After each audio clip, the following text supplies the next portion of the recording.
ఆలోచిద్దాం, ఆశీర్వదిద్దాం. ఉమ్మడి నల్గొండ, ఖమ్మం, వరంగల్ పట్టభద్రుల ప్రశ్నించే గొంతు తీన్మార్ మల్లన్నకు మొదటి ప్రాధాన్యత ఓటు వేసి గెలిపిద్దాం. చాలా మంది ఇంకా అనేక మంది ప్రజలు రోజు వచ్చి మద్దతు చేస్తూ ఉన్నారు. తీన్మార్ మల్లన్న గెలవాలి, తీన్మార్ మల్లన్న చేయాలి, తీన్మార్ మల్లన్న రావాలని. మా ఇంకా నేను వస్తాను.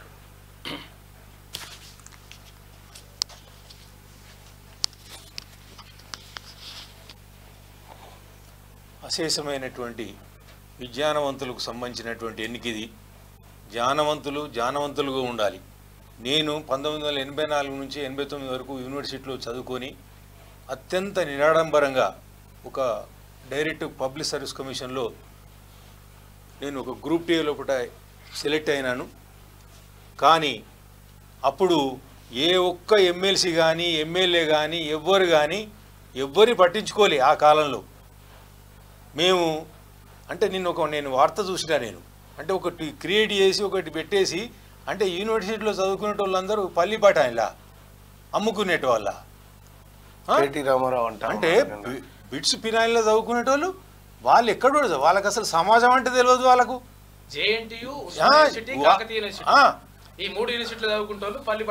అంటే మేము పల్లిపాటలు అమ్ముకున్న వాళ్ళం ఇవాళ అధికారిగానే ఒక డిప్యూటీ కమిషనర్గా నేను Telangana commercial tax gazette officer అసోసియేషన్కు 10 సంవత్సరాలు నిరంతరంగా పోరాడి ప్రెసిడెంట్గా పనిచేసినాను. అన్నీ యావత్ మొత్తం సంఘాలు మన ఉద్యోగ సంఘాలు అన్నీ మా గగన్వారిలో పట్టినే తెలంగాణ ఉద్యమం కోసం కొట్లాడాడు. మేమందరం తెలంగాణ ఉద్యోగం. ఆ తెలంగాణ ఉద్యమం కోసం ఒక దరిద్రుని తీసుకొచ్చి పెట్టినాం. అందుకు బాధపడి ఆ దరిద్రుని ఊడవేయడానికి కోసం ఈ మల్లన్న ఇంతకాలం పాటుపడ్డాడు. తనను చంపడానికి ప్రయత్నం చేసిర్రు, ఉంచడానికి. అలాంటి లంగా లపంగల కోసం మీరెందుకండి? మీకోసం రండి, ఓటేయండి, గెలిపించండి, మీ జ్ఞానం చూపించుకోండి. మీరు చాలా మంది అంటున్నారు మాకు ఫోన్ రాలేదు, తర్వాత మాకు కలవట్లేదు, ఇట్లా అంటే 4,61,000 నిన్ననే రాకేష్ రెడ్డి అనే ఒక అనుచరుడు ఆయన బ్లాక్ మెయిల్ అంటే నిన్ను ఎంత ముంచిండే అని చెప్పి అన్న. తర్వాత మెసేజ్ పెట్టిండు రాత్రి. పెట్టిన తర్వాత అయ్యో సారీ మల్లన్న గ్రేటు. రాకేష్ రెడ్డి ఎంబడి ఉన్న వ్యక్తే ఆయన అనుచరుడు నాకు పెట్టిండు రాత్రి. రాకేష్ రెడ్డి ఏం మాట్లాడిండు గతంలో? కేసీఆర్ కేటీఆర్ దొంగలు వీళ్ళు, ఒక నిరుద్యోగ కూడా మీరు ఒక దానిలో ఉన్నోళ్ళ, మీరు ఒక పార్టీలో ఉండి ఒకటే దానికి ఒక అంకిత భావంతో ఉన్నాను గాను. మీరు కనీసం యువకుడు, అత్యంత మేధావి, చాలా కష్టపడి ఇవాళ ఒక మాట చెప్తా. సరే, మా నాన్న ఉన్న స్తోమత ప్రకారం నేను కాయ కష్టం చేసుకుంటూ చదువుకున్నా సార్. యూనివర్సిటీలో చదువుకున్నా. నేను ఉస్మానియా యూనివర్సిటీలో ఎంసీజే చేసిన. యావత్ విద్యావంతులను మొత్తం అన్నట్టే ఇది. పల్లిపట్టం అమ్ముకున్న తెలుగులో ఉన్నట్టు. కాకతీయ యూనివర్సిటీలో బీపీడీ చేసిన, జేఎన్టీలో ఎంబీఏ చేసిన సార్.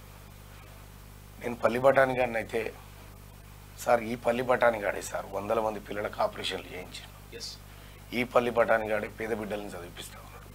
ఈ పల్లిపట్టాని గాడే మీ ప్రభుత్వాన్ని కూల్చండి సార్. తెలంగాణలో చదువుతున్నటువంటి గవర్నమెంట్ యూనివర్సిటీలో చదువుతున్న బిడ్డలు నీ కంటికి పల్లి బఠాన్ లెక్క కనిపిస్తుండొచ్చు. కేటీ రామారావు నాకు వాళ్ళు దేవుళ్ళు. నాకు ఉస్మానియా యూనివర్సిటీ అంటే కన్నతల్లితో సమానం. కాకతీయ యూనివర్సిటీ అంటే నాకు ఒక గొప్ప పోరాట స్థలం. అది అక్కడ మేధావులను అందించినటువంటి కళాశాల. అది జేఎన్టీయూ అంటే నాకు టెక్నికల్ విద్యను అందించినటువంటి ఒక గొప్ప సంస్థానం. అది నువ్వు దాన్ని కించపరచాలనుకుంటున్నావేమో, నాకు అది కాదు సార్. నువ్వు పట్టభద్రులను పల్లి పఠానికి అన్నావు, ఇది పొరపాటు రామారావు గారు. మీరు ఇట్లా అనడం సబబు కాదు.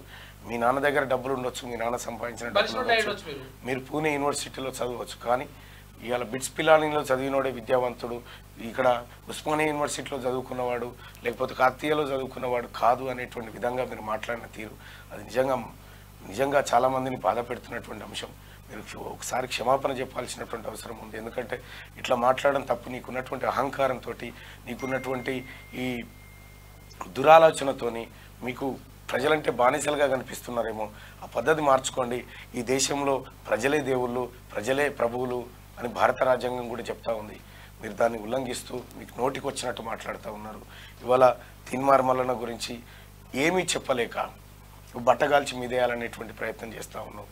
కేటీ రామారావు గారు, నేను చెప్తా ఉన్నా, మీ నాన్నని కదా అన్నది ప్రజలు. పాస్పోర్ట్లో బ్రోకర్ అని మీ నాన్నని తిట్టారు కదా.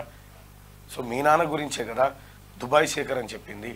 ఇక్కడ పేద ప్రజలను మాయమాటలు చెప్పి దుబాయ్ పంపిస్తా అని చెప్పి హైదరాబాద్లో విమానం ఎక్కించి ముంబైలో దించి ఇదే దుబాయ్ అని చెప్పినటువంటి మీ నాన్న గురించి ఇంతమంది చెప్తా ఉన్నారు కదా. ఎందుకు అట్లా చేస్తా ఉన్నావు?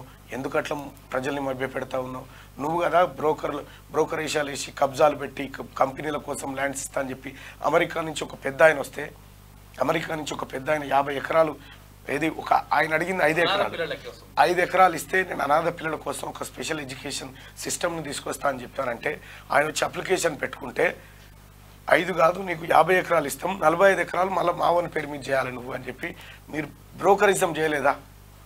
ఇవన్నీ మీ కుటుంబానికి సంబంధించినటువంటి అంశాలు అయితే మీరు ప్రజలను అనడం ఇవాళ ముఖ్యంగా తీన్మార్ మల్లన్న నువ్వు చేస్తావా రామారావు, నేను ఛాలెంజ్ చేస్తావునా?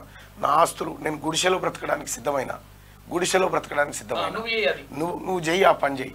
ఇంకా చెప్తా ఉన్నా, నాకు తెలుసు నేను ఎట్లా బ్రతుకుతా ఉన్నా, ఏం చేస్తా ఉన్నా, క్యాంపెయినింగ్ కోసం ఎంత కష్టపడతా ఉన్నాని, ఉన్న గోల్డ్ కూడా తాకట్టు పెట్టడానికి చూస్తా ఉన్నా. నేను ఒక మాట చెప్తా ఉన్నా, ప్రజలారా నేను సేవ చేయడానికి వచ్చినా, నేను ప్రజల కోసం బ్రతకాలనుకున్నా, ప్రజల కోసం సావాలనుకుంటున్నా.